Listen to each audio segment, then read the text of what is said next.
దేవుని నామానికి మహిమ కలుగును గాక. ప్రభువైన యేసుక్రీస్తు నామములో అందరికీ శుభాభివందనములు. సో, మనము 5 ఫంక్షనల్ ఏరియాస్ గురించి నేర్చుకుంటున్నాం.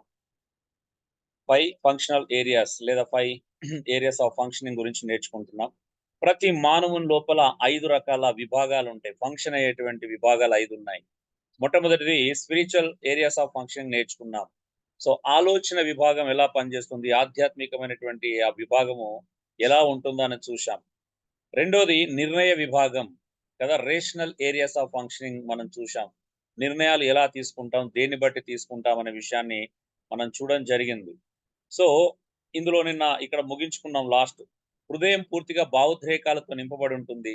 మనస్సులో ఆలోచనలు మరి లాజిక్స్ ఉంటాయని. అందుకే ఎవరైతే హృదయంతో ఆలోచిస్తారో అంటే హృదయాన్ని బట్టి నిర్ణయం తీసుకుంటారో వాళ్ళు మోసపోతారు. ఎందుకంటే హృదయం అన్నిటికంటే భయంకరమైనటువంటి మోసపూరితమైనది. చాలామంది లాజికల్‌గా థింక్ చేయకుండా, ఆలోచించకుండా కేవలం హృదయాన్ని బట్టి అంటే భావోద్రేకాలను బట్టి ఆలోచిస్తారు గాబట్టే చాలామంది మోసపోతారు, మోసం జేస్తా ఉంటారు. మనం చూసాం చాలామంది సేవకులకు కనెక్ట్ అయ్యేది ఎమోషనల్‌గా కనెక్ట్ అవుతారు. ఆడ సత్యం ఉన్నా లేకపోయినా లాజిక్స్ వాడరింక. లాజిక్స్ అప్లై చెయ్యరు. ఒకసారి ఎమోషనల్‌గా కనెక్ట్ అయ్యిర్రు అనంటే అతను ఎలాంటోడు? ఏం జేస్తున్నాడు? మోసం జేస్తున్నాడా? అబద్ధ బోధ జేస్తున్నాడా? అబద్ధ బోధకులతో కలిసి ఉంటున్నాడా? ఇవన్నీ పట్టించుకోరు. ఎందుకంటే అక్కడ లాజిక్స్ పనిచేయవు గాబట్టి. సో, వ్యక్తిగతంగా చాలామంది అంటే వ్యక్తిగతం గావచ్చు, కుటుంబ పరంగా గావచ్చు, పరిచర్య పరంగా, సమాజ పరంగా 4 కోణాలు మనం చూసినప్పుడు, ఈ 4 విషయాలు మనం అప్లై జేసుకోవాల్సినటువంటి అతి ప్రాముఖ్యమైనటువంటి విషయం. అందుకే బైబిల్ ఎక్కడ మనస్సు గురించే మాట్లాడుతుంది. అవునా? అంటే మనసు ఎలా ఉండాలి? మనసు మార్చుకోవాల్సినటువంటి విషయం గురించి మాట్లాడుతుంది. అందుకే మనసు యొక్క ప్రాముఖ్యతను ఎక్కువ బోధిస్తది. అంటే హృదయాన్ని ఖండిస్తది. చూడండి యేసు ప్రభు గూడా హృదయం నిండిన దాన్ని బట్టే నోరు మాట్లాడుతంటాడు. అంటే హృదయం మంచిగుండదు. మంచిది గాదది. అవునా? హృదయం చాలా చండాలమైనది. హృదయం మంచిది కాదని చూశాం. సో, కానీ చాలా మంది ప్రజలు హృదయాన్ని బట్టే ప్రవర్తిస్తా ఉంటారు. ఈ ఈ లాజిక్స్ పక్కన పెడతారు. ఈరోజు ఇప్పుడు క్లాస్ విషయమే తీసుకోండి. మనసు, లాజిక్స్ అని పక్కన పోతాయి. ఓన్లీ ఫీలింగ్స్ మీదనే డిపెండ్ అయితారు. మా ఫీలింగ్స్ మీకు అర్థం కావండి అన్నట్టుంటది పరిస్థితి ఇప్పుడు ఎవరైనా కదిలిస్తే గూడా. అంటే ఎందుకనంటే ఈ మోసపూరితమైనటువంటి జీవితానికి చాలా మంది అలవాటు పడడానికి గల కారణం ఏంది అంటే హృదయ సంబంధంగా ఉండటం. అంతే. ఎమోషనల్‌గా ఉండడం. ఎందుకంటే హృదయం అంతా గూడా ఆ ఎమోషన్స్‌తో నింపబడి ఉంటది. వాళ్ళు ఎమోషనల్‌గానే ఆలోచిస్తారు. చిన్న పిల్లలు దగ్గినా, తుమ్మినా ఎమోషనే గదా! అవునా అండి? సో, ప్రతీదీ మనం అవును. ఎమోషనల్‌గా ఆలోచిస్తాం. ఎమోషనల్‌గా నిర్ణయం తీసుకుంటాం. నిజమా కదండీ? అవునండి. నిజమే. నిజమే అన్న. మన ఆలోచన ఎమోషనల్‌గానే ఉంటుంది. నిర్ణయాలు గూడా ఎమోషనల్‌గానే ఉంటాయి. అందుకే చాలామంది అంటే ఆ పరిస్థితి నుంచి బయటికి రాకుండా ఒక బలహీనులుగా ఉండిపోతారు.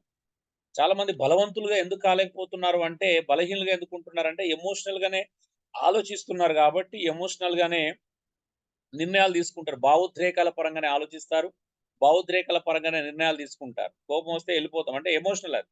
అంటే నిర్ణయాలు గూడా ఎమోషనల్‌గా తీసుకుంటాం. ప్రతి నిర్ణయం ఎమోషనల్‌గా ఉంటుంది గాబట్టే, మనం బలహీనలం అవుతా ఉంటామండి. So, be careful. అందుకే హృదయం విషయంలో చాలా కేర్‌ఫుల్‌గా ఉండాలని లాస్ట్ వీక్ మీకు చాలా హెచ్చరించడం జరిగింది. ఓకే. ఈరోజు వొలిషనల్ ఏరియాస్ ఆఫ్ ఫంక్షనింగ్ నేర్చుకుంటున్నాం. వొలిషనల్. సో, ఏం జూసినాం? ఆలోచన విభాగం జూసినాము. నమ్మకం యొక్క విభాగం జూసినాం. ఈరోజు నిర్ణయ విభాగం. అంటే నిర్ణయాలు మనం ఎలా తీసుకుంటాం? అసలు నిర్ణయాలంటే అర్థమేంటి? సో, ఆలోచన చేద్దాం. డెఫినిషన్ చూద్దాం ముందుగా. ఏవేని 2 విషయాలపై దేవుడు మనకిచ్చిన స్వేచ్ఛలో తీసుకునే అవకాశమే నిర్ణయం అంటారు. ఏంటిది? ఒక 2 విషయాలున్నాయి. 2 విషయాలపై దేవుడు మనకొక స్వేచ్ఛ ఇచ్చాడు. అదా, ఇదా అని ఒక స్వేచ్ఛనిచ్చాడు. 2 అవకాశాలున్నాయి. ఆ స్వేచ్ఛలో తీసుకునే అవకాశమే నిర్ణయం. అంటే అవకాశాలు 2 ఉన్నాయి. ఎగ్జాంపుల్ ఇప్పుడు కొత్త నిబంధనలు యేసుప్రభు కొండ మీద ప్రసంగం చేస్తున్నప్పుడు ఇరుకు మార్గం అన్నాడు, విశాల మార్గం అన్నాడు. ఏంటిదండి ఇప్పుడు? ఇరుకు మార్గం, విశాల మార్గం. స్వేచ్ఛ ఉంది కదా! 2 విషయాలపై స్వేచ్ఛ ఉంది. ఇప్పుడు 2 విషయాలున్నాయి. ఇప్పుడు నిర్ణయం తీసుకోవడం ఎవరి చేతిలో ఉంది? ఇప్పుడు 2 ఎవరికి వారే అవకాశాలున్నాయి మనం వ్యక్తిగతంగా. ఎటెళ్ళాలని. అవునా? అవును. మన చేతిలో అవును వ్యక్తిగతంగా ఎవరికి అన్న. వాళ్ళే తీర్మానం తీసుకోవాలి. నిర్ణయం ఎవరు తీసుకోవాలి? యేసుప్రభు నేను మనం తీసుకుంటా అన్నాడా? నేను నిర్ణయం తీసుకుంటా రండి ఈ దారిలో ఎళ్ళమని చెప్పట్లేదు. చెప్తున్నాడా అండి? నిర్ణయం నేను తీసుకోవట్లేదు. ఏమన్నాడు? 2 మార్గాలున్నాయి. చాయిస్ ఎవరిదిప్పుడు? ఎవరికి వారే వ్యక్తిగతంగా తీసుకోవాలి నిర్ణయం. ఎవరికి వారు నువ్వు ఇరుకు మార్గంలో ప్రయాణం చేస్తావా? విశాల మార్గంలో ప్రయాణం చేస్తావా? That is up to you. అది నీ నిర్ణయం. నీ చాయిస్ అది. నువ్వు దేన్ని చూజ్ చేసుకుంటావు రెండిట్లో? ఆ! లోకం కోసం బ్రతుకుతావా? ప్రభు కొరకు బ్రతుకుతావా? చాయిస్ ఏంటిది? అంటే ఏ చాయిస్ తీసుకుంటావు నువ్వు? జీవించు వారి మీదట ప్రభు కొరకే బ్రతకాలి. చాయిస్ ఉందక్కడ. అవునా? నువ్వు లోకం కోసం బ్రతకొచ్చు కదా, దేవుని కొరకు బ్రతకొచ్చు. నువ్వు ఆత్మ సంబంధంగా బ్రతకొచ్చు, శరీర సంబంధంగా బ్రతకొచ్చు. దేవుని కొరకు, క్రీస్తు కొరకు బ్రతకొచ్చు, సాతాను కోసం కూడా బ్రతకొచ్చు. చాయిస్ ఎవరిదండి? ఇప్పుడు చాయిస్ ఉంది. ఎవరు తీసుకోవాలి చాయిస్? ఎవరికి వారే వ్యక్తిగతంగా తీర్మానం తీసుకోవాలన్న. ఎవరికి వారే తీసుకోవాలా. నువ్వు ఆధ్యాత్మిక జీవితం జీవిస్తావా, లోకంతో కలిసిపోయి జీవిస్తావా, అది నీ చాయిస్. ఇక్కడ బలవంతం లేదండి. దేవుడు ఎవరిని బలవంతం పెట్టట్లేదు. అపోస్తులు ఎవరు బలవంతం పెట్టట్లేదు. నాలంటోడు ఎవరిని బలవంతం పెట్టాడు. చాయిస్ అంతే. ఎటొస్తావు, ఇటా అటా. ఇప్పుడు మేము గ్రూప్ లో ఎవరిని బలవంతంగా చేర్చలేదు, నిజమేనా? హలో, అవునన్నా, అవును. నిజమే అన్న. ఒక్క పర్సన్ కూడా మేము గ్రూప్ లో బలవంతంగా చేర్చలేదు. చాయిస్ మీరే తీసుకొని అన్న మేము వస్తామని వచ్చారు. మీరు పేర్లు ఇచ్చారు, నెంబర్లు ఇస్తేనే యాడ్ చేశాం. కానీ అయినా కూడా ఏం చేస్తున్నారు, రావట్లేదు. చూసిన ఇక్కడ కూడా చాయిస్ లో కూడా వాళ్ళు మిస్యూజ్ చేస్తున్నారు. అవునా? చాయిస్ ఇది కావాలని వచ్చారు, బట్ దాన్ని కూడా సరిగా వాడుకోలేని వాళ్ళు చాలా మంది ఉన్నారు. సో ఆలోచించండి, ఇప్పుడు నిర్ణయం ఎలా తీసుకుంటున్నాం, దేనిపై ఆధారపడి. అంటే నిర్ణయం అంటే అర్థం ఏంటిది? 2 అవకాశాలు ఉన్నాయి, 2 చాయిసెస్ ఉన్నాయి. ఆ రెండిట్లో ఒక దాన్ని చూజ్ చేసుకోవడమే నిర్ణయం. అవునండి? అవునన్నా, అవును. అవునవును. నీకు స్వేచ్ఛ ఉంది. ఇప్పుడు దేవుడు స్వేచ్ఛనిచ్చాడా? రోబోలాగా బలవంత పెట్టి నువ్వు ఇదే ఖచ్చితంగా ఇదే తీసుకోవాలని చెప్పాడా? పూర్తి స్వేచ్ఛనిచ్చానన్న, పూర్తి స్వేచ్ఛ స్వేచ్ఛనిచ్చాను. పూర్తి స్వేచ్ఛనిచ్చాడు. ఇప్పుడు శిష్యత్వంలో కూడా పూర్తి స్వేచ్ఛని, ఎవడైనను నన్ను వెంబడింప గోరని ఎడలను. స్వేచ్ఛ నాది, బలవంతమా? పూర్తి స్వేచ్ఛనన్న. ఎంత అద్భుతం కదా! దేవుడు ఎంత పూర్తి స్వేచ్ఛనిచ్చాడు. మేము కూడా పూర్తి స్వేచ్ఛని ఉంటే ఉండమండం అంటాం, పోమంటే ఇష్టం లేకపోతే వెళ్ళిపోమంటాం. ఇటు వెళ్ళిపోరు, ఇటు ఉండరు. 2 రకాలు ఉండరు మనుషులు. అవునా? ప్రాబ్లం అదే కదా. ఇక్కడ సమస్య ఎక్కడ ఉంటదంటే, అంటే ఉండాలి లేకపోతే వెళ్ళిపోవాలి. 2 కాకుండా ఉంటారు చూసిన వాళ్ళతోనే సమస్య. నిజమేనా? నిజమేనండి. అవును.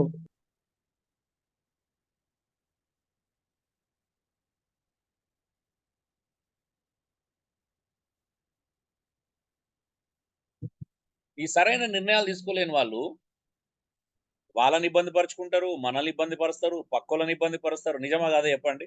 ఎవరైనా నిర్ణయం విషయంలో క్లారిటీ లేకపోతే వాళ్ళ వల్ల ఇబ్బందులు ఉంటాయా, మంచిగా అనిపిస్తుందా? మీరే చెప్పండి. పరలోక ఆటంకం, ఇబ్బంది అన్న. వాళ్ళని వాళ్ళు ఇబ్బంది పరుచుకుంటారు, వాళ్ళ చుట్టూ ఉన్న వాళ్ళందరినీ ఇబ్బంది పరుస్తారు. నిజమా? నిజమే. అవునన్నా, అవును.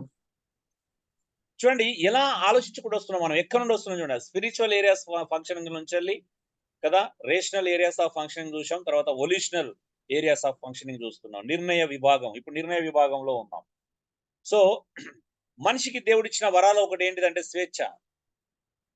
దేవుడు మానవునికి ఇచ్చినటువంటి గొప్ప వరం ఏమైనా ఉందంటే స్వేచ్ఛనే అండి. అది ఎప్పటికైనా అంగీకరించి తీరాల్సినటువంటి విషయం. మానవునికి దేవుడిచ్చిన గొప్ప వరం స్వేచ్ఛనే. కొంతమంది అనుకుంటారు అసలు స్వేచ్ఛ ఇవ్వకపోతే ప్రాబ్లమ్స్ ఏ ఉండవు కదా అనుకుంటారు. అవునా? అనుకుంటారా, అనుకోరా అండి? అవునన్నా, దేవుడు అడ్డగిస్తే బాగుండు, ఆపితే బాగుండు. దేవుడు ఆట అంటే ఆదామును అడ్డగిస్తే బాగుండు, ఆదాం గాలం వేసి వెనకకు లాగితే బాగుండు, ముందు ఏమైనా అడ్డుగోడ పెడితే బాగుండు, ఆ చెట్టుకి అసలు కంచేస్తే బాగుండు. అవునా? ఆ చెట్టు దగ్గరికి అవునండి. వెళ్ళకుండా చేస్తే బాగుండు. అవునా? ఎన్నో అవునయ్య. ఆలోచనలు కదా. మీరు కూడా చాలాసార్లు ఆలోచించుంటారా? హలో, ప్రభు నమ్మిన కొత్తగా సహజంగా అట్లా ఆలోచిస్తాం. వ్యక్తిగతంగా కూడా దుష్ప్రేరేపణ, వేరే దురాలోచన వచ్చినప్పుడు కూడా దేవుడు అడ్డగిస్తే ఎంత గతిస్తే అన్నట్టు బాగుంటుందో వేరే. కదా. బైబిల్ చదివిన తర్వాత ఆలోచన మర్చిపోయినామయ్యా. కానీ ప్రజల ఆలోచన ఎలా ఉంటదంటే, ఇంతకుముందు ఏలియా గారు చెప్పింది వాస్తవం. ఏలియా గారు చెప్పినట్టు ఇప్పుడు పాప శోధన వచ్చింది అనుకో, ఎందుకు వచ్చింది, దేవుడు ఆపితే బాగుండు కదా. అక్కడ కూడా మళ్ళీ దేవుడిని ఇన్వాల్వ్ చేయాలనుకుంటారు. అవునా? ఒక మోహపు చూపు వస్తే దేవుడు ఆపితే బాగుండు, చెడు తలంపులు వస్తే దేవుడు ఆపితే బాగుండు. ఎంత ఎంత సోమర్లమండి మనం కదా. నిజమనా? వాస్తవం అన్న, వాస్తవం. భయంకరమైన సోమర్లం. ఆత్మ సంబంధమైన సోమర్లం కదా. అది కూడా దేవుడే చేయాలనుకుంటున్నాం చూడు. మోహపు చూపు చూడొద్దని దేవుడు మనకు చెప్తే, ప్రభా నువ్వే రాకుండా చేయొచ్చు కదా అని అడుగుతున్నాం మనం. అవునా?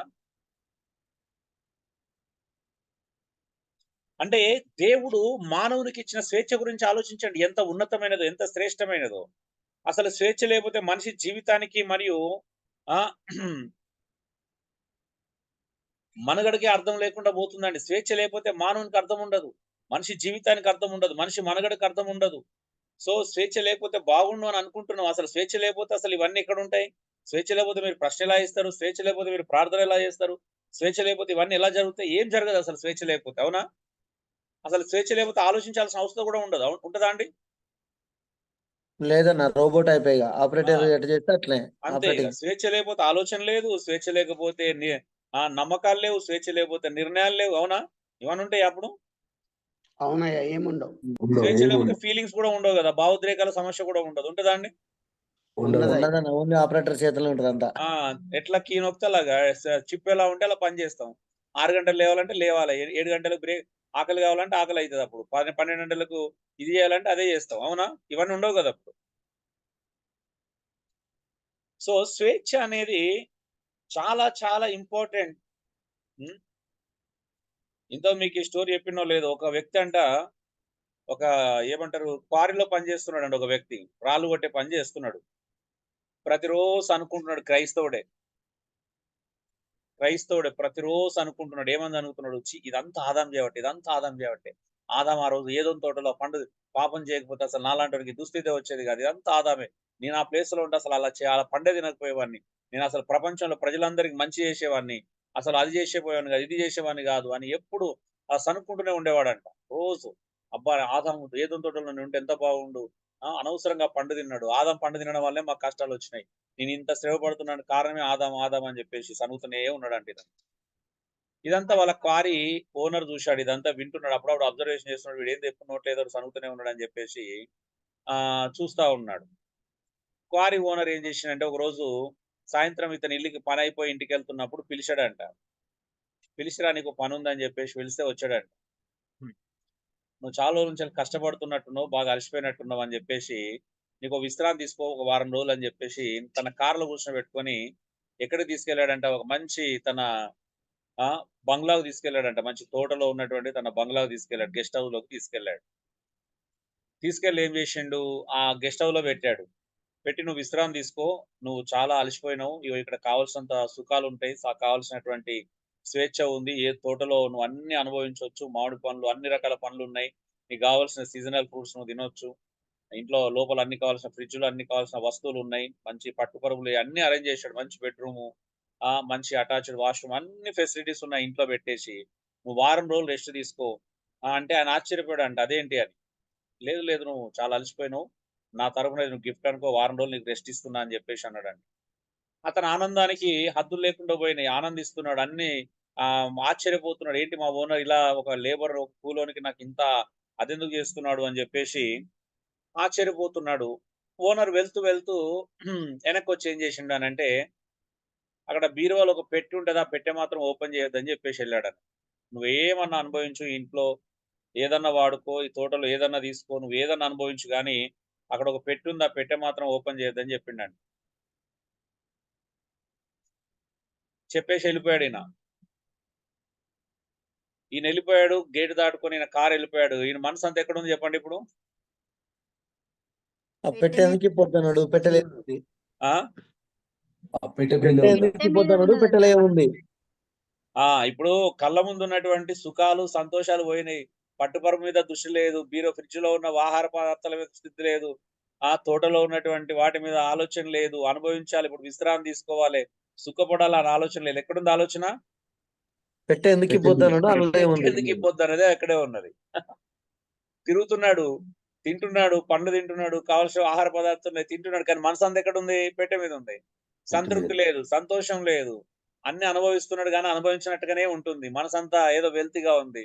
పెట్టె మీదకెళ్తుంది. కానీ భయం ఓనర్ వద్దన్నాడు గాబట్టి, అరే! ఇంత అన్ని అవకాశాలిచ్చాడు. ఆ పెట్టె దగ్గరికి పోతే ఏంటిదో మళ్ళీ ఏమైతదో అని జెప్పేసి భయపడతా ఉన్నాడు.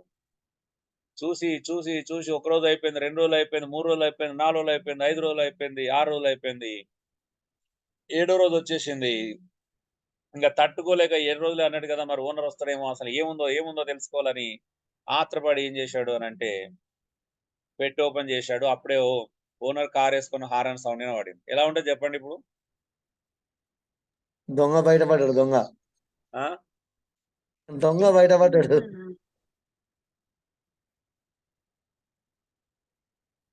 వచ్చి అడిగాడంట. ఓనర్ చూడగానే గజగజ వణికిపోతున్నాడు. ఓనర్ అన్నాడు, "ఏమయ్యా నువ్వు పని జేస్తూ ఏదోని తోటలో నేనుంటే ఆదాం ప్లేస్‌లో నేనుంటే ఏది ముట్టుకోను. అసలు నేను ఆ పండే వైపే తిరగకపోయేవాడిని. నా కష్టాలన్నిటికి కారణం ఆదామే అని సనుగుతూ గొనుగుతా ఉన్నావు జీవితాంతం, ఏందయ్యా నువ్వు? నేను కావాలని పరీక్ష పెట్టినా, ఇంతగా పెట్టలేముందంటే ఏం లేదు వాస్తవం చెప్పాలి. ఓనర్ ఎవరంటే మంచి క్రిస్టియన్. నువ్వు చేసింది ఏంటిదని అడిగాడు. సిగ్గుతో తలదించుకున్నాడు. అంటే తన కష్టాలకి మరొకరు నిందించేటువంటి దుస్థితి నిజంగా ఈరోజు చాలా మంది లోపల ఉంది. అవునా అండి? అవునన్నా, చాలా సులువుగా ఆలోచిస్తాం. అవునన్నా, మన కష్టాలకు కారణం ఎవరు? పక్కోళ్ళే. అవునా? మనం అన్నట్లు అనుభవిస్తున్న కష్టాల కారణం మన భర్త, మన భార్య, మన అత్త మామలు, మన తల్లిదండ్రులు, అవునా? మన పిల్లలు, ఏమంటారు, మన అన్నదమ్ములు, అక్క చెల్లెలు. నిజమే కదా? అలాగే అనుకుంటా ఉన్నా. నా లోపల నేను ఒప్పుకోవడానికి ఇష్టపడకనే ఇతరుల మీద వేయడానికి ఇష్టపడతాను. సో ఇప్పుడు ఈ వ్యక్తి ఏం చేసిండు? మరి ఆదాం నిందించిన వ్యక్తి ఏం చేసిండు? సరే, ఆదాం పెట్టినాడు, మీకు పరీక్ష పెడితే గెలుస్తారా అండి ఇప్పుడు? హలో, ఎవరన్నా కాన్ఫిడెంట్ గా చెప్పగలుగుతారా? ఆదాం ప్లేస్ లో ఉంటే అసలు ఆ పండు వైపు వెళ్ళకపోయావని అంటారా? కష్టమే అన్న, మాట్లాడండి. కష్టమే అన్న, ఖచ్చితంగా చూస్తారు. ఖచ్చితంగా చూసారు కదా. ఆదాం ఒక్కసారి అవ్వ చెప్పినట్టు విన్నాడు. మీరు అందరు రోజు చెప్పిన అవ్వలు చెప్పినట్టు వింటున్నారంట. నాకు మొన్న అవును. ఇంటెలిజెన్స్ రిపోర్ట్ వచ్చింది. మరి హోమ్ డిపార్ట్మెంట్ ఎవరింటే ఉంటుంది కదా, హోమ్ డిపార్ట్మెంట్ ఇంటెలిజెన్స్ రిపోర్ట్ ప్రకారం మీరు మొత్తం అవ్వకు కంట్రోల్లో ఉన్నారంట కదా. ఆదాం అయితే ఒకటేసారి కంట్రోల్లో ఉన్నా, ఒకటేసారి విన్నాడు. ఏం సంగతి మరి? మీ సంగతి ఏంటో తెలుసుకోండి ఇప్పుడు. ప్రతిరోజు దేవుని సన్నిధి, దేవునితో ఉన్న ఆదామే తప్పిపోతే మేమెంత అన్నా? అబ్బాబ్బాబ్బా, ఏం కవర్ చేసుకున్నావు జాన్ రవి.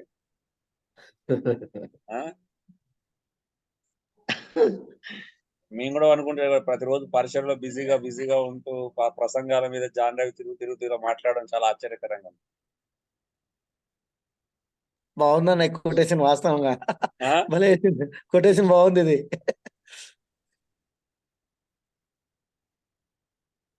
మరి జాన్ రవి ఎలా అంటే మిగతా వాళ్ళ పరిస్థితి ఏంటి? జాన్ రవి ప్రతిరోజు ఏదో ఒక ఊరు వెళ్ళి ఉప్పల దగ్గర పరిచయం చేస్తున్నాడు, ఆ ఊర్లో పరిచయం చేస్తున్నాడు. ఇటు ఏజెంట్స్ ప్రాంతాలు తిరుగుతూ 24 గంటలు 4 రెంటేసుకొని తిరిగే జాన్ రవి పరిస్థితి ఎలా ఉంటే, పాపం వారానికి ఒకసారి సంఘంలో ప్రసంగం చేసే వారి పరిస్థితి ఏంటి మరి?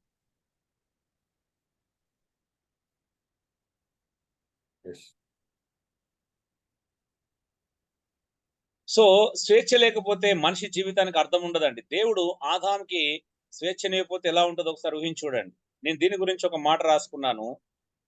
సో స్వేచ్ఛ లేకుండా ఎవరు నిర్ణయాలు తీసుకోలేరు. అవునా అండి? స్వేచ్ఛ లేకపోతే నిర్ణయాలు తీసుకుంటారా అండి? తీసుకోలేము.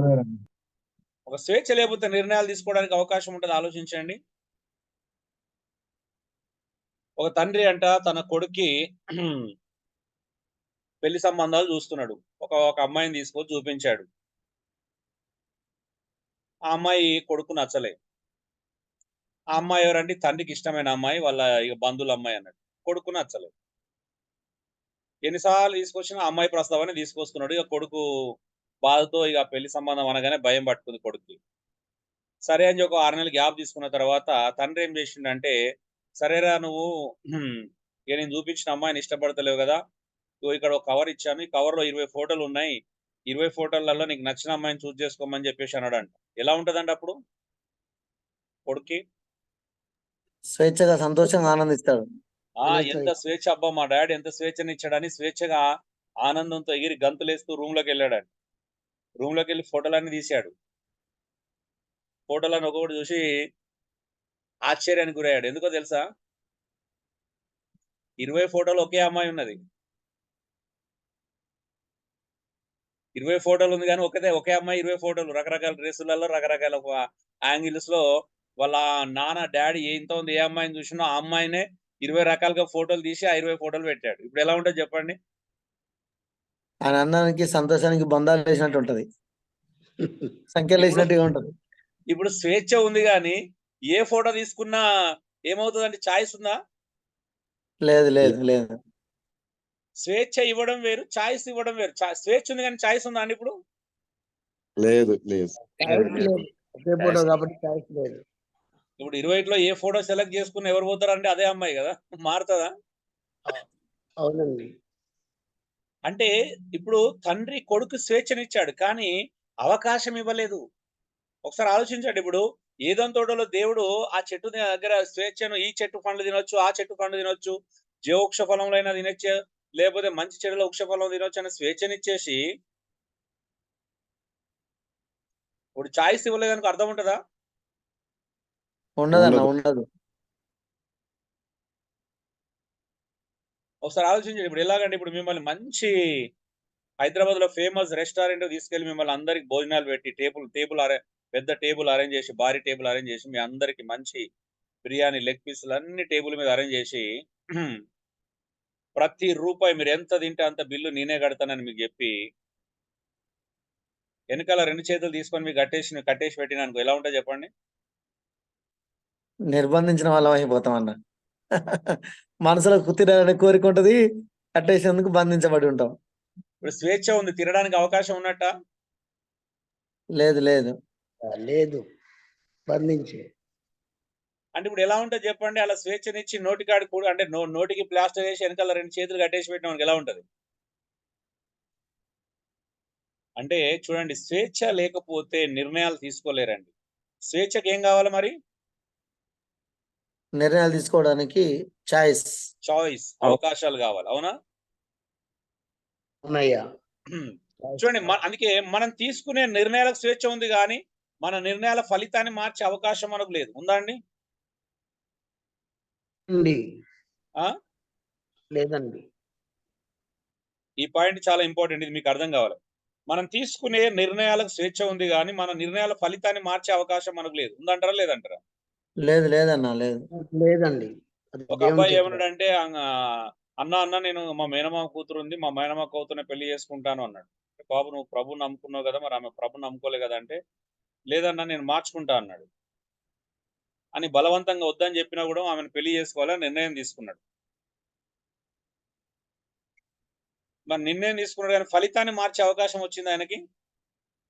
రాదన్న, రాదు. ఆయన చేతిలో ఉండదు, చేయలేడు. పెళ్ళైన కొత్తలో మొదటి దసరాకి ఈయన వెళ్ళలేదు. నేను దసరా మీ పండుగ నేను రాను అన్నాడు. ఆడ మీరు అవి ఇవి చేస్తా నేను రాను అనగానే ఆమె ఏం చేసింది, నా భర్త రావట్లేదు, నాకు వాళ్ళ నాన్నకు చెప్పగానే నాన్న ఏం చేసిందంటే, నువ్వు నాకు కూతురు నా ఫంక్షన్కి రావట్లేదు, మా ఇంటికి రావట్లేదు అని చెప్పేసి పంచాయతీ పెట్టి పెద్ద మీటింగ్ పెట్టేసి ఆ విడాకులు ఇప్పించేసిరండి. ఇద్దరు విడిపోయారు. మాతో కలవనప్పుడు నువ్వు మాకు ఎందుకురా అని చెప్పేసి విడాకులు ఇచ్చేసి. బాగుందా? ఫలితం ఎలా ఉంది? ఘోరమైన పరిస్థితి. విఫలం అయిపోయింది. అంటే నేను జస్ట్ ఎగ్జాంపుల్ చెప్తున్నాను, ఇది ఒక్కడని కాదు, పెళ్ళని కాదు, ఏ విషయంలో కూడా ఒక్కసారి మీరు తప్పుడు నిర్ణయం తీసుకుంటే దాని ఫలితాన్ని మీరు మార్చలేరండి. మార్చగలుగుతారా చెప్పండి? ఆల్రెడీ మనం ఎన్నో తప్పుడు నిర్ణయాలు తీసుకొని ఉంటాం ఇప్పటికి. అవునా? మార్చలేమన్నా, భరించాల్సిందేగా. ఒక్క తప్పుడు నిర్ణయం తీసుకుంటే దాని వల్ల వచ్చే ప్రతి ఫలితాన్ని ప్రతిరోజు అనుభవించి తీరాల్సిందే జీవితాంతం. కొన్ని జీవితాంతం ఉంటాయి, పెళ్లి లాంటివి అయితే జీవితాంతం ఉంటాయి. అవునా? అవునన్నా, అవును.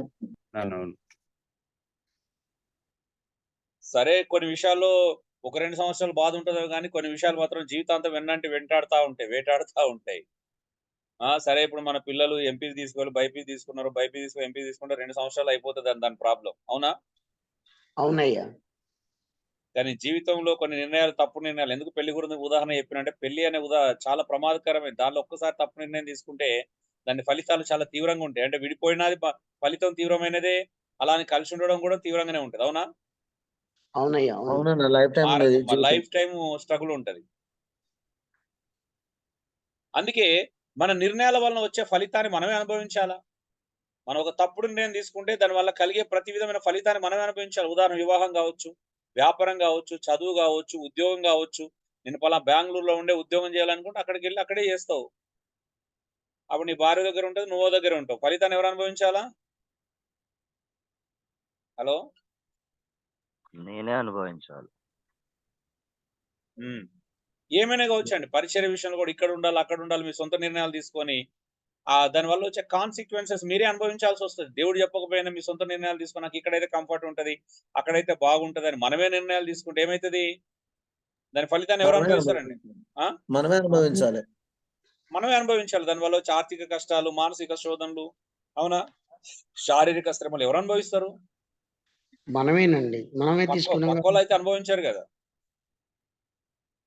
లేదన్న అనుభవించరు. మనం నిర్ణయం తీసుకొని పక్క సహోదరుడు అనుభవించాలని కోరుకోవచ్చా? చూసినావా? కుదరదన్న అది ఆ కుదరదు. పక్క సహోదరుడు ఎంత బాగున్నాడు, నేను అలా లేను అని చెప్పి ఆయన ఎందుకు అనుభవిస్తలేడు అనుకుంటే కుదరదు. నువ్వు నిర్ణయం తీసుకుంటావు, అది నీ చిత్తం. మా కజిన్ ఉండేవాడు, వాడు వద్దురా అంటే నినలేదు, ఇల్లరికం పోయిండు, అనుభవిస్తా ఉన్నాడు. వినలేదు. ఇప్పుడు నిర్ణయం తీసుకున్నాడు అంటే ఎవరు అనుభవిస్తారండి ఫలితాన్ని? తీసుకున్న వ్యక్తి, నిర్ణయం తీసుకున్న వ్యక్తి అనుభవించాలి. తీసుకున్నటువంటి వ్యక్తి. ఆ దుర్భరంగా ఉందన్న జీవితం అని అంటే నిన్నెవరు తీసుకోమన్నారా? నీ పెళ్లి నేను ఇప్పుడు కాదు, 20 సంవత్సరాల క్రితం చెప్పినాను, కౌన్సిలింగ్ చేసిన, ఇప్పుడు కాదు. 20 years బ్యాక్ వాడు పెళ్లి చేసుకునే ముందు చెప్పినారే, నువ్వు ఇల్లరికం పోద్దు నాన్న, లైఫ్ అనేది అర్థం ఉండదు, స్వేచ్ఛ కోల్పోతావు, మంచిది కాదు అది. వినలేదు.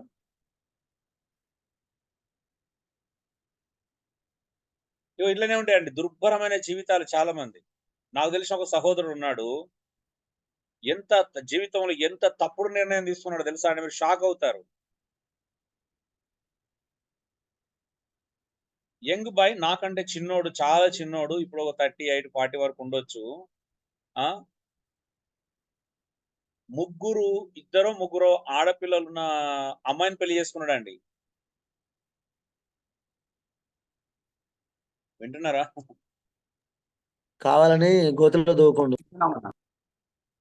ముగ్గురు అమ్మాయిలున్న ఆడపిల్లని పెళ్లి చేసుకున్నాడు. ఎందుకు చేసుకున్నావు అంటే ఇప్పటికి కూడా చెప్తలేడు. అంటే మన కష్టాలు చెప్పుకుంటూ 2-3 సార్లు క్లాసులకు వస్తాడు, ఒకసారి రాడు, మధ్యలో అంటే నాతో జర్నీ చేస్తా అంటాడు, రాడు. ఎందుకనంటే ఆ కంట్రోల్లో ఉంటాడు. ముగ్గురు పిల్లల్ని, ఆడపిల్లల్ని పెళ్లి చేసుకున్నాడు. పెళ్లి కాకముందు వీళ్ళకి పిల్లలు లేరు. ఆ ముగ్గురు పిల్లలకి ఆయన తండ్రి అయిపోయాడు. 40 సంవత్సరాలు తిప్పికొడితే 40 సంవత్సరాలు లేవు. ముగ్గురు పిల్లలకు తండ్రి అయినా, ఆ ముగ్గురు పిల్లలకు పెళ్లిలైన. విచిత్రం ఏంటంటే అలా మా పిల్లలు జీవితం ఎంత దర్భరంగా గడుపుతున్నాడు అని అంటే అసలు ఎలాంటి అది లేదు తెలుసా? నా భార్య నన్ను ఇట్లా టార్చర్ చేస్తుంది, అట్లా టార్చర్ చేస్తుంది అని అంటే, అసలు నువ్వు ఎందుకు పెళ్లి చేసుకున్నావు బాబు అంటే ఇప్పటికి దానికి జవాబు లేదు. తమ్ముడు ఎందుకు చేసుకున్నావు? పెళ్లి చేసుకోవాల్సిన అవసరం ఏంటి? మరి ఆస్తుందని చేసుకున్నావు, అంతస్తుందని చేసుకున్నావు, దేనికి ఆశపడి చేసుకున్నావు అంటే జవాబు లేదు. ఇప్పుడు ఏం లేదు, అలాంటివి కూడా లేవు. మరి ఫోన్ ఇతడే మంచి పొజిషన్లో ఉన్నాడు ఒకప్పుడు ఆ పెళ్లి టైంలో. ఇతని ఓన్ రెస్టారెంట్ ఉన్నది. నా మీటింగ్లకి అంటే మన సెమినార్ చెప్తానే ఫ్రీగా ఫోన్ చేసి మరి అన్న బతిలాడి బిర్యానీ పంపించేవాడు. అలాంటి వాడు ఎలా అయిపోయిందంటే ఈరోజు జీవితం ఎంత భయంకరమైన స్థితిలో ఉన్నాడు అని అంటే ఇంకా కనీసం వంట చేసి కూడా పెట్టేదంట. మనకి బీపీ, షుగరు, థైరాయిడ్, ఊబకాయము, కదలలేని స్థితి. ఇప్పుడు ఆ రెస్టారెంట్ కూడా తీసేసి ఉండవు, చేయలేక. ఎందుకు తీసుకుంటారు నాకు ఇప్పటికి అర్థం కాదు. ఒక్క తప్పుడు నిర్ణయము జీవితాంతము నరకాన్ని చూపించేలా చేస్తుంది. ఒక్క తప్పుడు నిర్ణయం.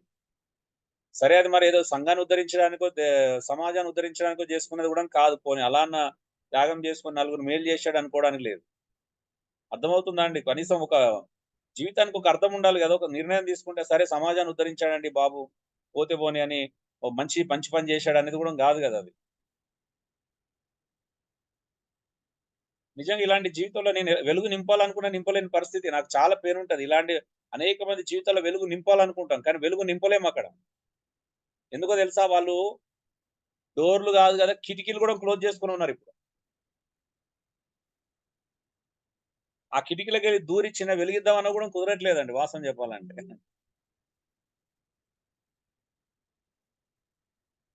దేవునికి ఒక్క చాయిస్ ఇవ్వాలండి లైఫ్ లో. మనం చేసే తప్పుడు నిర్ణయాలు కనీసం ఒక చాయిస్. దేవుడు మన జీవితాన్ని బాగుపరిచే దేవుడు మన జీవితాన్ని నిలబెట్టి ఒక చాయిస్ ఇవ్వకపోతే ప్రయోజనం ఉంటుంది? ఆలోచించండి ఒకసారి. పాయింట్ అర్థమవుతుందండి మీకు ఇక్కడ? అవునన్నా, అవును, అర్థమైంది. సరే, దేవునికి అవకాశం ఇవ్వకపోతే తను భరించాల్సిందే.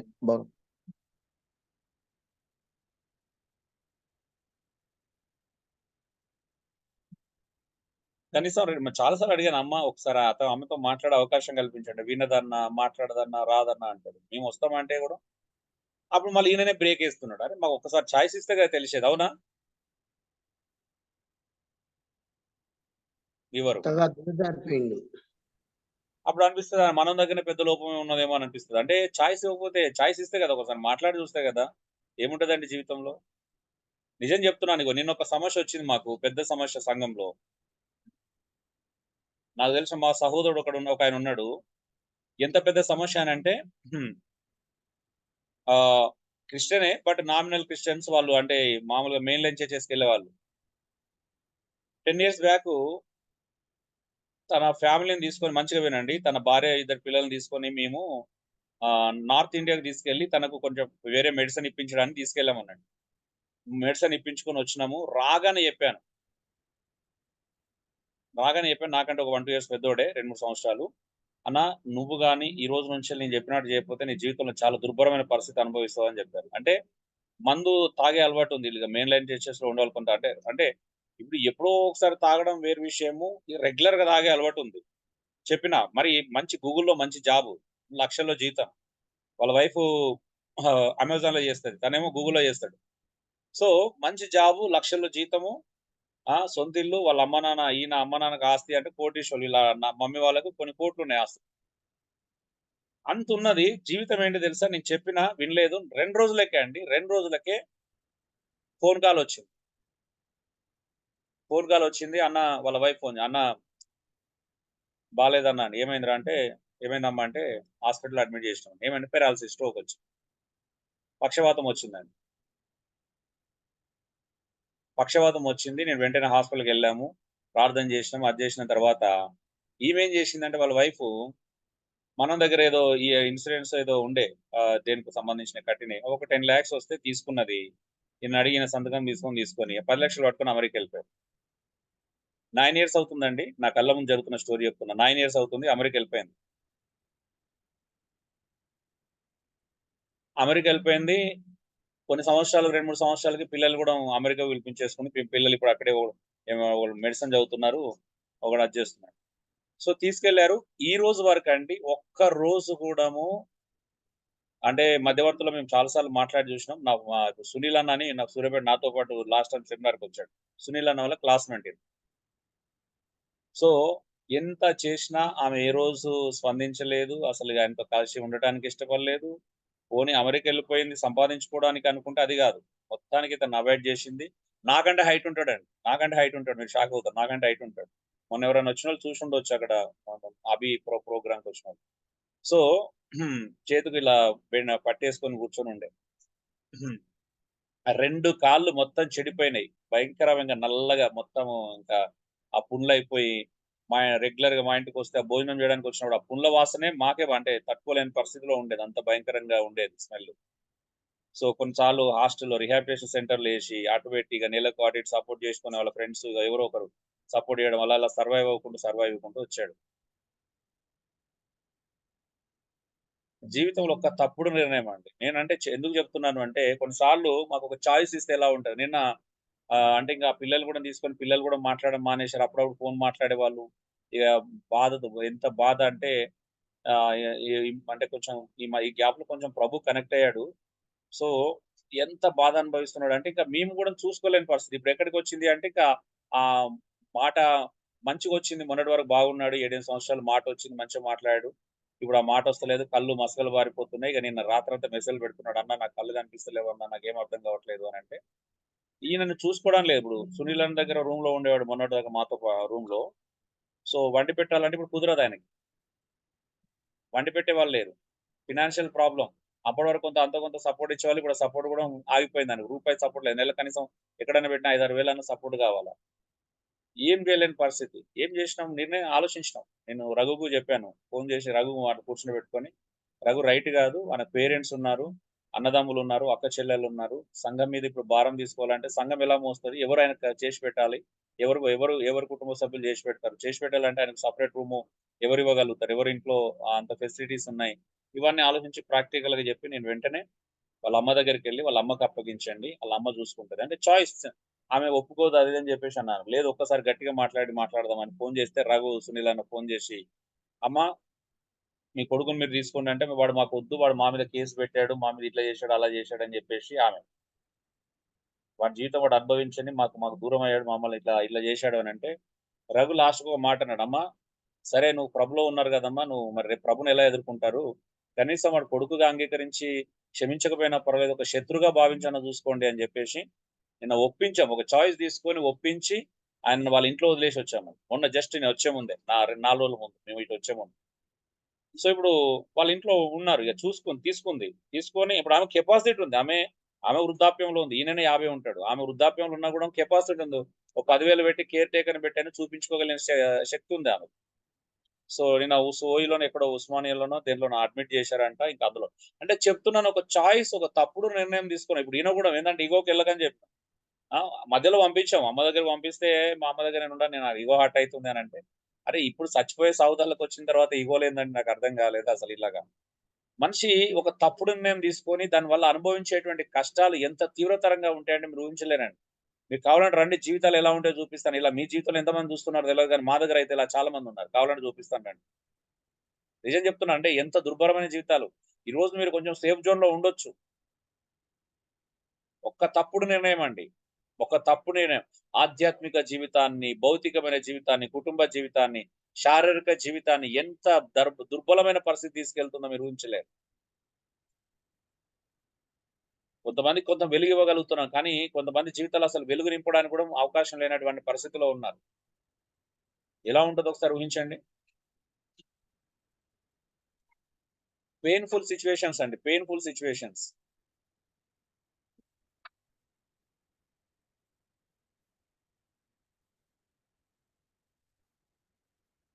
చెప్పండి, ఇప్పుడు నిర్ణయాలు దేన్ని ఆధారం చేసుకొని చేస్తారు చెప్పండి, నిర్ణయాలు దేన్ని ఆధారం చేసుకొని చేస్తారు? అసలు నిర్ణయాలు తీసుకోవడానికి గల కారణం ఏంటి? దేన్ని ఆధారం చేసుకొని నిర్ణయాలు తీసుకుంటున్నారు? ప్రవర్తన పైన అలా పరిస్థితులు నడవడిక. ఓకే, పేపర్ లీక్ అయింది, ప్రవర్తన అనేది ముందే పెట్టాను కదా. నడవడిక ప్రవర్తన నడవడిక రెండు వేరు వేరు అండి. ఒకటే అన్నా. ఓకే, ప్రవర్తనను ఆధారం తీసుకొని కదా, అంటే నీ ప్రవర్తన మీద నీ నిర్ణయం ఆధారపడి ఉంటుంది. మానవుడు ఎందుకు అలా నిర్ణయాలు తీసుకుంటారు మీరు అందరూ ఆలోచించండి. ఓకే, నీ ప్రవర్తన కంట్రోల్ చేస్తుంది, అందుకే నీ ప్రవర్తన బట్టి నువ్వు నిర్ణయం తీసుకుంటావు కదా. నువ్వు ఎక్స్ట్రోవర్ట్వా ఇంట్రోవర్ట్వా, నీ ప్రవర్తన ఏంటిది, నీ ప్రవర్తన మీద ఆధారం చేసుకొని నిర్ణయం తీసుకుంటావు. ఇక్కడ చాలా మందిని గమనిస్తూ ఉంటాను. ఇప్పుడు నా కొంతమంది పిల్లల్ని చూస్తాను, ఇంట్రోవర్ట్స్ ఉంటారు, బయటికి వెళ్ళి ఫంక్షన్కి వెళ్దామంటే రారు, ఎందుకంటే వాళ్ళ ప్రవర్తన డిఫరెంట్ గా ఉంటుంది కాబట్టి. ఫంక్షన్లకు వస్తే వాళ్ళు మూడ్ ఆఫ్ అవుతారు, ఇతరులను బట్టి మూడ్ ఆఫ్, చిన్న చిన్న విషయాలకి మూడ్ ఆఫ్ అయ్యే అవకాశం ఉంటుంది కాబట్టి అక్కడికి వెళ్ళి పలకరించి ఏం చేస్తున్నావు, చదువుకున్నావు, బాగా చదువుకుంటే ఇలాంటి ప్రశ్నలు అడుగుతారని చెప్పేసి. కొంతమంది ప్రశ్నలు అంటే భయం కదా, పబ్లిక్ ప్లేస్ లోకి వస్తే ప్రశ్నలు అడుగుతారని భయం. మేబీ మీ ఇంట్లో మీ పిల్లలు కూడా ఇలాంటి అలవాట్లు ఉండొచ్చు, పబ్లిక్ లో రావడానికి ఇష్టపడకపోవచ్చు, మీటింగ్ లో రావడానికి ఇష్టపడకపోవచ్చు, ఆ 4 గోడల మధ్యలో జీవితం జీవించడానికి ఇష్టపడతా ఉంటారు. ప్రజలతో కొంతమంది కలవరు, నేను అక్కడికి రాను, అక్కడ వాళ్ళు ఇలా ప్రశ్నిస్తారు, అలా ప్రశ్నిస్తారు, నాకు ఇష్టం ఉండదు అని. అంటే ఇప్పుడు ఏం చేస్తాం, మనం వదిలేస్తాం, కానీ అది కారణం ఏంటి, వాళ్ళ ప్రవర్తన అలా పెంచుకుంటూ పోతా ఉంటారు. ఇంకా మా ప్రజలతో మింగులు కాలేరు లైఫ్ లో. అది ఎంత ప్రభావితం చూపిస్తుంది. ఇప్పుడు అలాంటి ఒక అమ్మాయికి రేపు పెళ్లి చేసినా కూడా అలాగే ఉంటుంది పరిస్థితి, అవునా? ఏమంటారు, భర్తకు మంచి జరుగుతుందా చెడు జరుగుతుందా ఇప్పుడు చెప్పండి? మంచి జరగదండి. చెడు జరుగుతుంది. సమస్యలు ఉంటాయి. ఇక అప్పుడు ఒకవేళ అబ్బాయి బయటికి ఆయన పరిస్థితిని బట్టి, లేకపోతే ఆయన పాస్టర్ అయినా ఇంకెలా ఉంటుందో ఒకసారి ఊహించండి, ప్రజల మధ్యలోకి వెళ్ళే పర్సన్ అయినా అనుకో. అంటే ఇప్పుడు ఎందుకు ఇలా నిర్ణయం తీసుకుంటున్నారు? ప్రవర్తన ఆధారం చేసుకుని, వాళ్ళ ప్రవర్తన బట్టి.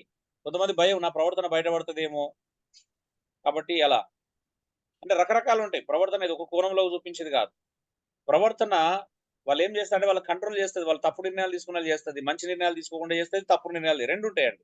ఒకటి మన ప్రవర్తన ఏం చేస్తా అంటే మంచి నిర్ణయం తీసుకోకుండా కంట్రోల్ చేస్తుంది, రెండోది ఏంటిదంటే తప్పుడు నిర్ణయాలు తీసుకునేలా కూడా చేస్తుంది, అవునా? అర్థమవుతుందండి? సో అది తప్పుడు నిర్ణయం తీసుకోవడానికైనా మంచి నిర్ణయం ఇంకా ఎందుకు తీసుకోవట్లేదు, నీ ప్రవర్తన నేను కంట్రోల్ చేస్తుంది, అవునా? అమ్మో, ఇప్పుడు సంపదన క్లాసులు ఉంటే జీవితంలో మార్పు చెందాల్సి వస్తుంది, మార్పు చెందడం ఇష్టం లేదనుకో, అప్పుడు ఏం చేస్తారండి? హలో, క్లాసుకు పోకపోవడం అనుకుంటాడు. ఈ క్లాసు వినకపోవడమే బెటర్, విని నొప్పించుకోవడం కంటే వినకపోవడం బెటర్ అనుకుంటా, అవునా? అవునయ్య, అవును. నిజమే కదా. వింటున్నా కొద్ది నొప్పి పెరుగుతుందా? మార్చుకుంటే నొప్పి తగ్గుద్ది, ఏం నొప్పి ఉండదు. కానీ మార్చుకోవాల్సిన ఆవశ్యకత ఈ టీచింగ్ నేర్పిస్తుంది, అవునా? బలవంతం చేస్తుంది తెలియకుండానే. నేను బలవంతం పెట్టకపోయినా టీచింగ్ బలవంతం పెడుతుంది, అవునా? అవునన్నా, అవును. క్లాస్ ఆరంభించినప్పుడు మిమ్మల్ని నేను ఎప్పుడు బలవంతం పెట్టలే, ఎప్పుడన్నా పెట్టానండి బలవంతం? మారండి అని? పెట్టలేదన్న. ఏ విషయంలోనైనా మారండి అని బలవంత పెట్టాను ఎక్కడైనా? లేదన్న, పెట్టలేదు. పెట్టలేదు పెట్టలేదు. కానీ టీచింగ్ ఏం చేస్తుంది? మారుస్తుంది అభయ. మారమని చెప్తుంది. అవునా? వింటున్న కొద్ది మారు మారు అంటుంటది. అవునా? అవునయ్య అవును.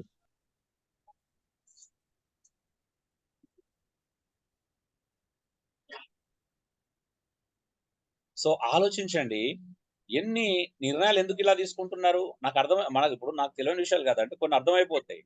బట్ నేను పర్టికులర్ వాళ్ళ లోపాలు ఉన్నటువంటి వ్యక్తిగతంగా అన్ని తీసుకొని సహాయం చేయాలని అనిపిస్తుంది. రాంగ్ నిర్ణయాలు తీసుకునే వాళ్ళు ఉంటారు, కానీ సహాయం చేయాలనే ఫీలింగ్ ఉంటుంది కొద్దో గొప్ప. కానీ దేవుని కృప మీద ఆధారపడితే అందరికి దేవుడు సహాయం చేస్తాడు, అందులో డౌట్ లేదు. సరే, దేవుడు ఎంతో కొద్ది జ్ఞానం ఇచ్చాడు కదా, జ్ఞానంలో మీతో కొంత పంచుకొని హెల్ప్ చేయాలనే ఫీలింగ్ అయితే కలుగుతుంది కదా తెలిసినందుకు. ఏమంటారు? కలగదంటారా అండి? అప్పుడప్పుడు అనిపిస్తుంది ఏం తెలియకుండా ఉండడం బెటర్ అనిపిస్తుంది. అన్ని తెలుసుకోవడం కంటే ఏం తెలియకుండా ఉంటే అసలు ఏ బాధ ఉండదు అనిపిస్తుంది. ఏది బెటర్ అండి? ఏం తెలియకుండా ఉండడానికి బెటరా, అన్ని తెలిస్తే బెటరా? హలో, ఏం తెలియకపోతేనే బెటర్ అన్న. చెప్పండి. రెండు లాభాలు ఉంటాయండి. ఏం తెలియకపోతే శ్రమ తగ్గుద్ది, అంతేగాని అన్ని తెలిస్తే మరి ఘనత ఉంటదిగా. నాకు అప్పుడు దేవుని గురించి ఆలోచిస్తా. దేవునికి అన్ని తెలుసు కదా, మనం ఏం చేస్తాం, పొద్దున్న లేచి ఏం చేస్తాం, రాత్రి పడుకునే వరకు ఏం చేస్తాం, ఇవన్నీ దేవునికి తెలుసు కదా. ఎంత పెయిన్ ఉంటుందండి అలా తెలిస్తే. అబ్బాయి వీడు పాపం చేస్తాడు, ఈ రోజు ఇలా చేస్తాడని తెలిస్తే దేవునికి పెయిన్ ఉంటుందా ఉండదా? నడకయు పడకయు కూర్చోవడం లేవడం ఆ సమస్తం ఆయన చూస్తున్నాడుగా. సో మొట్టమొదటి ప్రవర్తనను ఆధారం తీసుకునే నిర్ణయాలు తీసుకుంటారు. రెండోది, నిర్ణయాలు తీసుకోవడానికి కారణం ఏంటంటే లక్ష్యం మరి గురిని ఉద్దేశించి. అవునా? నిజమే కదండి. రెండో మీ నిర్ణయాల కారణం ఏంటంటే మీ లక్ష్యము, మీ గురి. పలానా చోట పెద్ద స్థలం కొనాలి కాబట్టి ఆ నిర్ణయం దాని మీదకి వెళ్ళే మిగతా ప్రవర్తనతో ఆధారపడి ఉంటుంది. నిజమో కదా చెప్పండి? అవునన్నా, దాన్ని బట్టి ముందుకు వెళ్తాం. అవును. అవును. ఉం? ప్రతి మానవుడు ఒక లక్ష్యాన్ని ఏర్పాటు చేసుకుంటాడు, ఒక గురి పెట్టుకుంటాడు. ఆ గురికి తగ్గట్టే ప్రవర్తించడానికి ప్రయత్నం చేస్తాడు. ఓకే, నాకు అది కావాలా, దాన్ని రీచ్ కావాలంటే నేను ఏం చేయాలా? అంతేనా? దాన్ని బట్టే కదన్నా మనిషి భలేదు. అది దేవుని చిత్తమా, అవసరమా కాదా, దానివల్ల నీకు నిజంగా నేను 10 మందికి మేలు చేస్తానా, లేకపోతే నేను నష్టపోతానా, నేనేమన్నా నా మనసు చెడిపోతుందా, నాకు ఏమన్నా లోభం వచ్చేసి లోభత్వం పెరిగి, లేకపోతే నేనేమన్నా స్వార్థపరం అవుతానా? ఈ భయాలు ఎవరికి ఏముండవు. ఉంటాయండి? నిర్ణయంలో కొట్టుకొని పోతాడు. ఇక ఇది ఉండవండి. ఇక తాకినప్పుడు సో కాబట్టి నిర్ణయాలు ఏం చేస్తాయి అని అంటే చాలా ప్రమాదకరం అండి. లక్ష్యాన్ని నిర్దేశించుకుంటారు, ఇదే లక్ష్యం. ఇప్పుడు కొంతమంది పెట్టుకుంటారు. నాకు ఒక సహోదరుడు తెలుసు. ఏంటి అంటే ఆ సహోదరుడు ఇగో ఇలాంటి అమ్మాయినే చేసుకోవాలని ఒక లక్ష్యం పెట్టుకున్నాడు. ఎంత తిప్పాడు తెలుసా అండి పెళ్లి సంబంధాల కోసం? నాకు తెలిసి ఒక హాఫ్ సెంచరీ చూసుంటాడు అమ్మాయిలను ఈజీగా.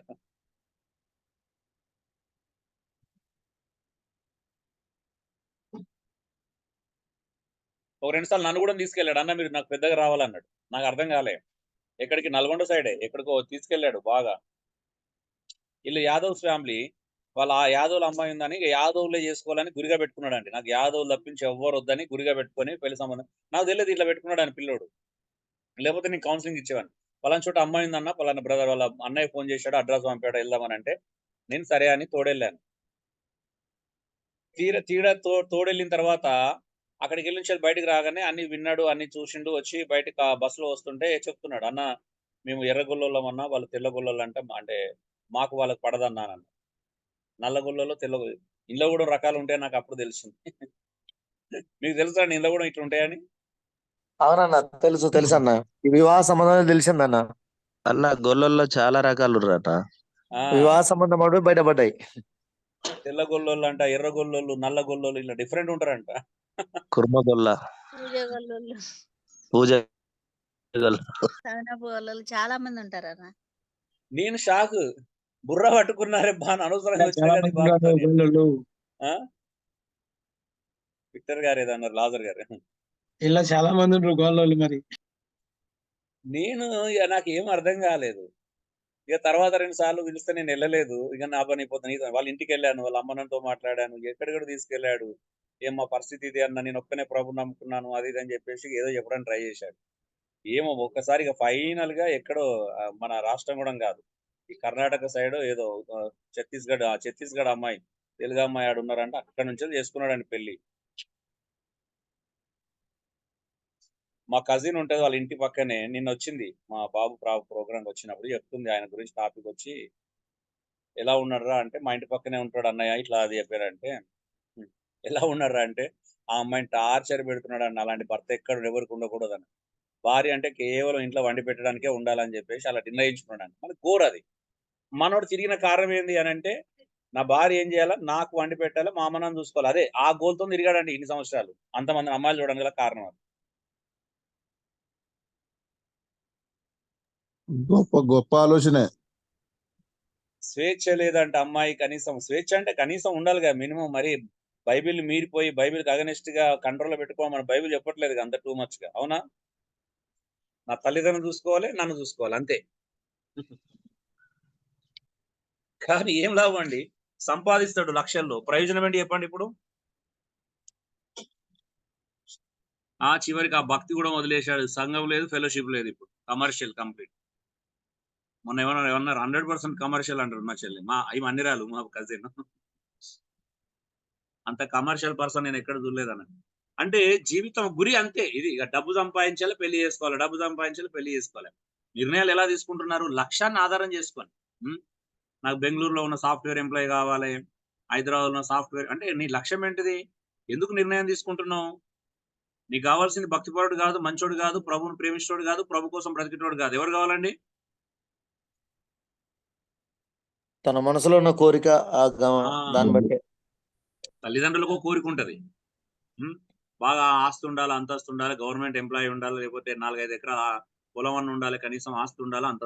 తల్లిదండ్రులకు అదే ఆలోచన, పిల్లలు కూడా అలాగే పెడుతున్నారు. నాకు మంచి భక్తిపరుడేది చాలు, ప్రభు కొరకు పనిచేసుకొని భార్యను మంచిగా పోషించి దేవుని కొరకు బ్రతికేటోడు కావాలంటే ఎవరికి అవసరం లేదు అలాంటి వాళ్ళు. నిజమా కాదండి? నిజమేనా?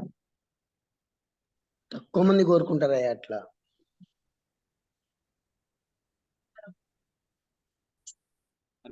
అరగంట కూడా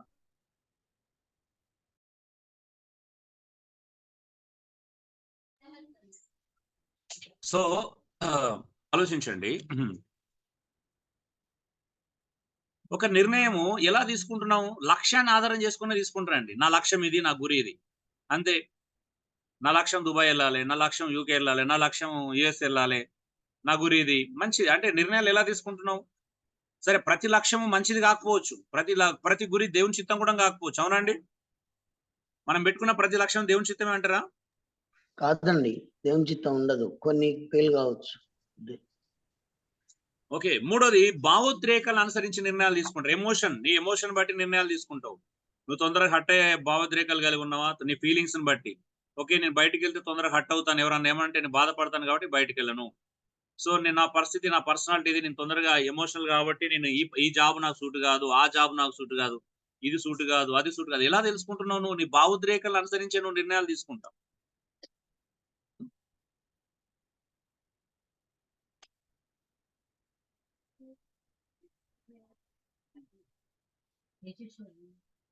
సో మూడోది, భావోద్రేకాలు చాలా ప్రభావితం చూపిస్తాయి నీ నిర్ణయాలలో. నీ ఎమోషన్స్ నిన్ను కంట్రోల్ చేస్తాయి, నీ ఎమోషన్స్ నిన్ను ప్రాబ్లం క్రియేట్ చేస్తుంది. చాలా మంది కుటుంబాలు చూడండి, ఎమోషన్స్ వల్లే ప్రవర్తి అలా చేస్తూ ఉంటారు. ఎమోషనల్ కారణంగానే తప్పు నిర్ణయాలు తీసుకుంటారు, ఎమోషనల్ కారణంగానే నేను గాయపరుస్తారు, ఎమోషనల్ కారణంగా నేను ఇంకెక్కువ నొప్పించడానికి ప్రయత్నం చేస్తారు. వాళ్ళు ఏం చేసినా వారు భావోద్రేకాలు అనుసరించే నిర్ణయాలు తీసుకుంటారు. కాబట్టి ఈ సమస్యలు మనం అధిగమించడానికి ప్రయత్నం చేయలేము. ఎందుకంటే ఎమోషన్స్ కీలక పాత్ర పోషిస్తాయండి నిర్ణయ విభాగంలో. ఇవన్నీ చాలా ఇంపార్టెంట్. పొలిషనల్ ఏరియాస్ ఆఫ్ ఫంక్షనింగ్ అనేది నిర్ణయ విభాగంలో మనం చూస్తున్నాం. సో నిర్ణయాలు ఎలా తీసుకుంటున్నాం? మరి మంచి నిర్ణయం జరుగుతుందా, తప్పు నిర్ణయం జరుగుతుందా అంటే దీన్ని బట్టి. కొంతమంది పరిస్థితుల ప్రభావానికి లొంగిపోయి తీసుకుంటారు. నాలుగోది అత్యంత ప్రధాన పాత్ర పోషించేటువంటి స్థితి ఏంటంటే పరిస్థితులు. అన్న తప్పలేదని నేను ఈ పరిస్థితి లొంగిపోయాను. ఏమంటారు? లొంగిపోవచ్చు అంటారా పరిస్థితులకి? హలో, అదే పరిస్థితులు ఒత్తిడి చేసినప్పుడు, వేరే సోర్స్ లేనప్పుడు ఇక బైండ్ ఓవర్ అయిపోతున్నాడు. ఆ అంటే ఇప్పుడు యోసేపుకి ఒక పరిస్థితి వచ్చింది కదా, పోతీఫర్ భార్యతో పరిస్థితి ఎదుర్కొన్నాడు. ఇప్పుడు ఏం చేయాలా? దేవుని భయం కలిగిన వాళ్ళైతే ఖచ్చితంగా పారిపోయేస్తారు. దేవుని భయం లేకపోతే లొంగిపోవాలి కదా అక్కడ కోరిక పరిస్థితులు కాబట్టి తప్పదన్న లొంగిపోవాలా? ఏమంటారు? నిర్ణయంలోనే క్రాస్ అయిపోయినప్పుడు అనుభవించక తప్పదు. అట్లా ఉంది. ఏం చేస్తామన్నా, మరి యజమాని కదా, మరి యజమాని భార్య అట్లా పోకపోతే కష్టం కదా అన్న, ఏమంటారు? ఉద్యోగం ఉద్యోగం ఊడిపోదా అన్న, ఏమంటారు? ఇప్పుడు నేడు హైదరాబాద్ లో కార్పొరేట్ సంస్థలు అలాంటి పరిస్థితులే ఉన్నాయంట. బాస్ పిలిస్తే పోవాలంట. మరి ఓకేనా? ఘోరమైన పరిస్థితి, అది ఘోరం. పరిస్థితుల ప్రభావం లొంగిపోమని చెప్తామండి. మన పిల్లలు చెప్పొచ్చు అలాగా? ఎంత భయంకరమైన సిచ్యువేషన్ చూడండి, ఎంత భయంకరమైన పాపం. ప్రమోషన్ రావాలి అని అంటే, ఇంకోటి చేయాలంటే, ఇంకోటి కావాలంటే, మంచి అది కావాలంటే, పేరు ప్రఖ్యాతలు గొప్ప వాళ్ళు కావాలంటే ఏం చేయాలా? డబ్బు సంపాదించుకోవాలని పరిస్థితి రావాలంటే ఏం చేయాలి? ఇప్పుడు లొంగిపోవాలి. లొంగిపోవాలి. అవునా? Be careful dear brothers and sisters. మన పిల్లలు మనకు కావాలి, మన పిల్లల పవిత్రత మనకు ముఖ్యం. కానీ ఈ రోజు పరిస్థితుల ప్రభావం లొంగిపోయి నిర్ణయాలు, తప్పు నిర్ణయాలు తీసుకునే ప్రమాదాలు ఎక్కువ ఉన్నాయి. తెలుసా మీకు? చూడండి, మీ జీవితాన్ని తారుమారు చేసి 4 విషయాలు. మీరు ఎప్పుడు కూడా ప్రవర్తన ఆధారం చేసుకొని నిర్ణయాలు తీసుకుంటారు, లేదా లక్ష్యాన్ని, గురిని ఆధారం చేసుకొని నిర్ణయాలు తీసుకుంటారు, లేదంటే భావోద్రేకాలను బట్టి నిర్ణయాలు తీసుకుంటారు. 4వది పరిస్థితుల ప్రభావానికి లొంగిపోయి నిర్ణయాలు తీసుకుంటారు. ఈ 3 మీరు మంచి నిర్ణయం తీసుకోవడానికైనా తప్పుడు నిర్ణయం తీసుకోవడానికే దోహదం చేస్తాయి. అయితే కొన్నిసార్లు మీరు తీసుకునే నిర్ణయాలు దేవుని కృపను బట్టి మంచి జరగవచ్చు, కానీ ప్రతి నిర్ణయం మంచిని చేయదండి. ప్రతి నిర్ణయం మంచికి దారి తీయదు. ప్రతి నిర్ణయం మీకు మంచి భవిష్యత్తుని ఇవ్వదు. ప్రతి నిర్ణయం మిమ్మల్ని దేవునికి దగ్గర చేయదు. అవునా అండి? అవునండి, అవును. చేయదు, అన్ని చేయదు. అన్ని చేయదు. ఇప్పుడు సేవలో ఉన్న వాళ్ళు తప్పుడు నిర్ణయాలు తీసుకొని దేవుని దూరమైన వాళ్ళు చాలా మంది ఉన్నారు. అవునా? దేవుని విరోధంగా ప్రవర్తిస్తున్న వాళ్ళు ఉన్నారు. దేవుని వాక్యాన్ని విరోధంగా నడుస్తున్న వాళ్ళు లేరా మన చుట్టూ? ఉన్నారు. ఎందుకంటే కారణం ఏంది? వాళ్ళ లక్ష్యము, వాళ్ళ గురి, వాళ్ళ ప్రవర్తన, ఇవన్నీ కారణాలు. ఇందులో ఏదో ఒక కారణం అయి ఉంటుంది. అవునా? వాళ్ళ కోరికలు, కోరికలు అదే లక్ష్యం కిందకి వస్తాయి. కోరికలు, ఆశలు, ఇవన్నీ కూడా లక్ష్యం కిందకి వస్తాయి.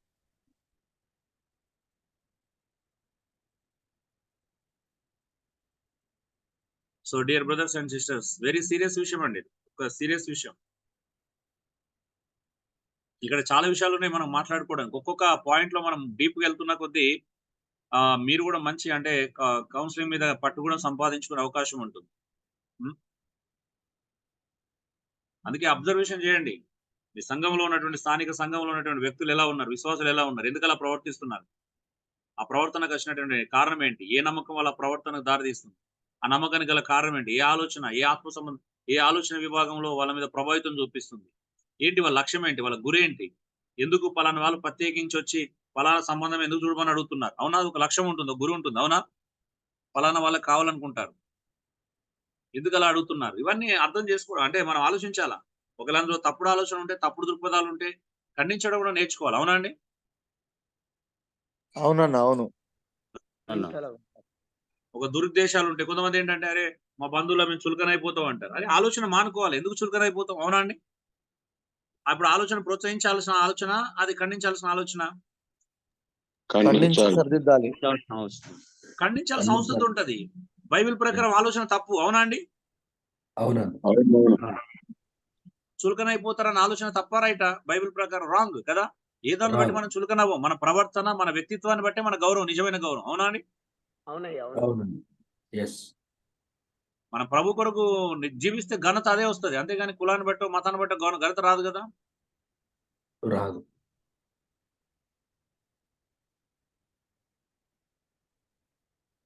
అంటే ఇప్పుడు ధనవంతుడు డబ్బు ఉంది కాబట్టి, డబ్బున్నోడు వ్యభిచారం చేసినా లేకపోతే తాగిపోతాడు అనుకో, అబ్బా అద్భుతం కదా, ధనవంతుడైనా తాగిపోతాను కూడగొడతారా అండి ఎవరైనా? లేదన్నా, ఎవరినైనా పెడుతూనే ఉంటారు. అబ్బా ధనవంతుడైనా తాగిపోతాడు ఆయన. చెడు ఉంది కాబట్టి చెడు రకంగా పోగొడతారు.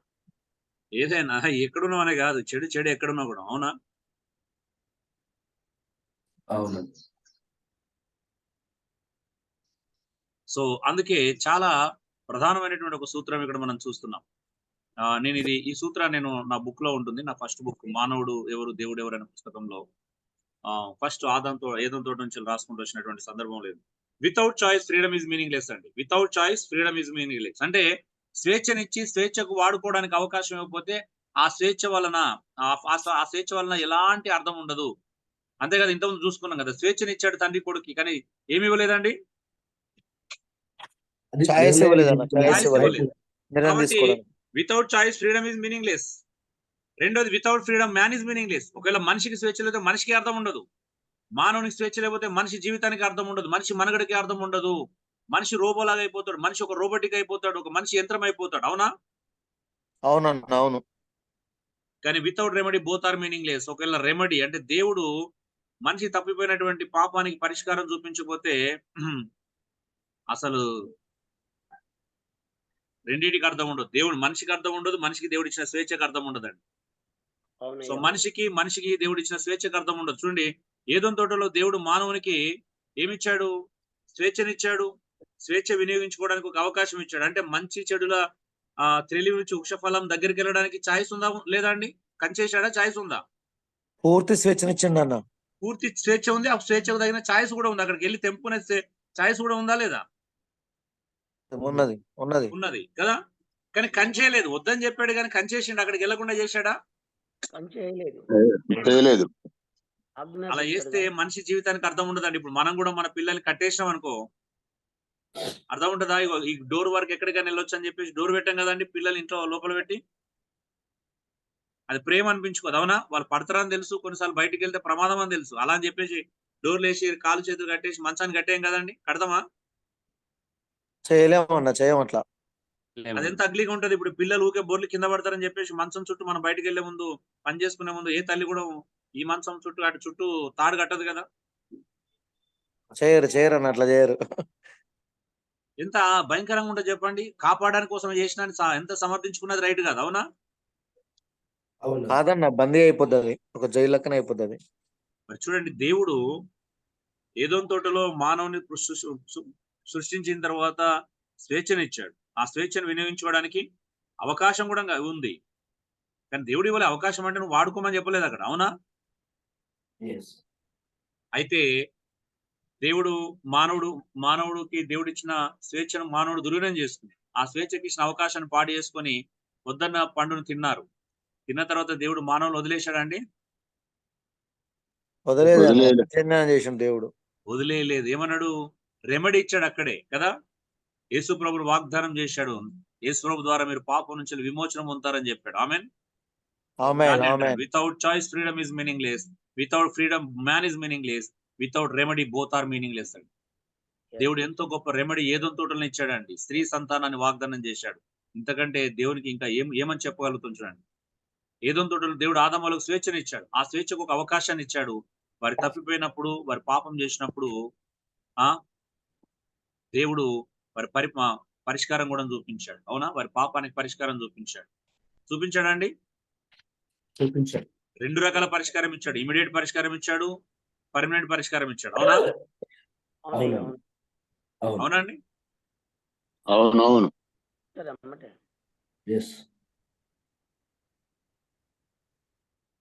So dear brothers and sisters, ఇప్పుడు ఆలోచించండి.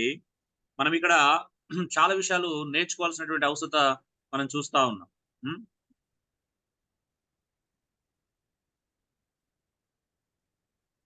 ఓకే, ప్రతి వ్యక్తిని మీరు గమనించడానికి ముందు మిమ్మల్ని మీరు ఒకసారి పరిశీలన చేసుకోండి. మిమ్మల్ని మీరు ఒకసారి చూసుకోండి, జాగ్రత్తగా చూసుకోండి.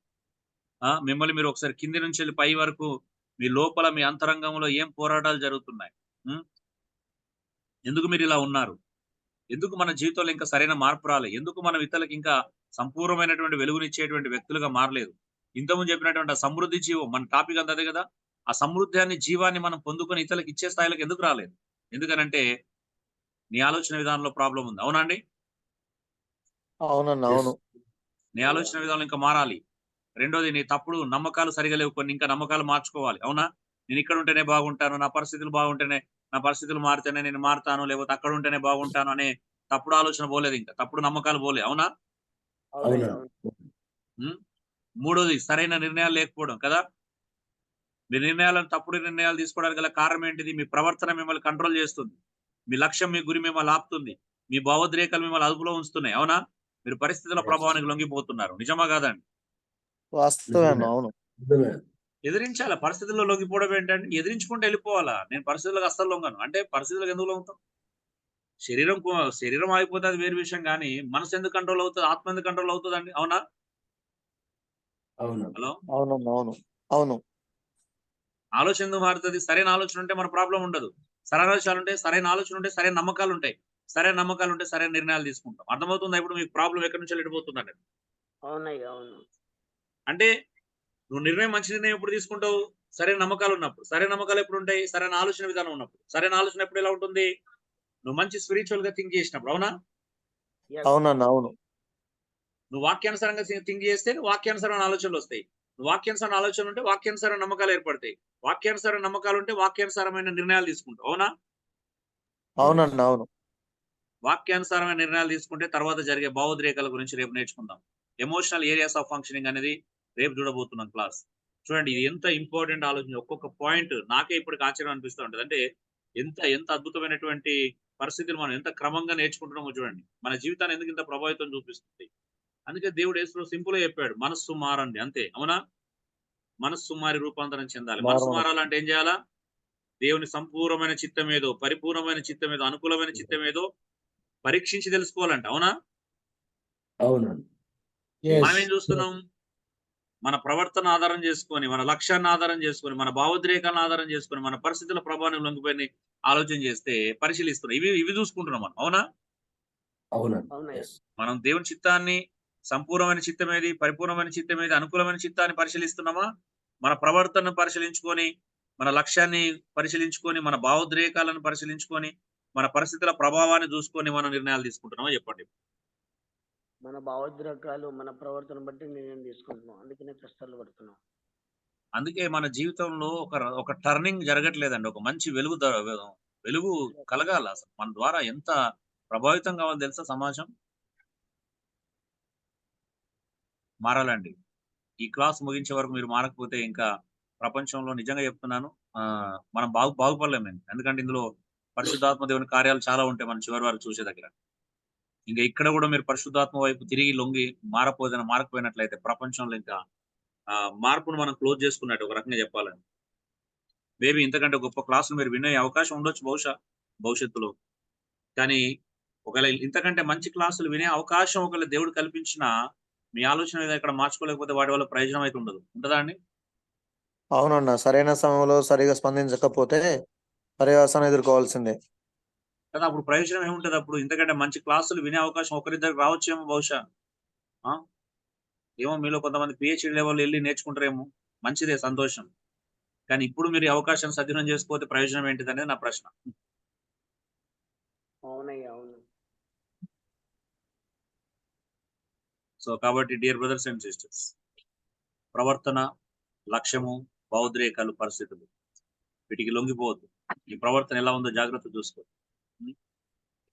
మనము ఇంట్రడక్షన్ మన ప్రవర్తన అంతటి యందు ఎవరి అధికారానికి ఒప్పుకోవాలండి? దేవుని అధికారానికి. దేవుని అధికారానికి ఒప్పుకోవాలి కదా. లక్ష్యం దేని బట్టి తీసుకోవాలి? క్రీస్తుని బట్టి కదా, సంఘాన్ని బట్టి. అవునా?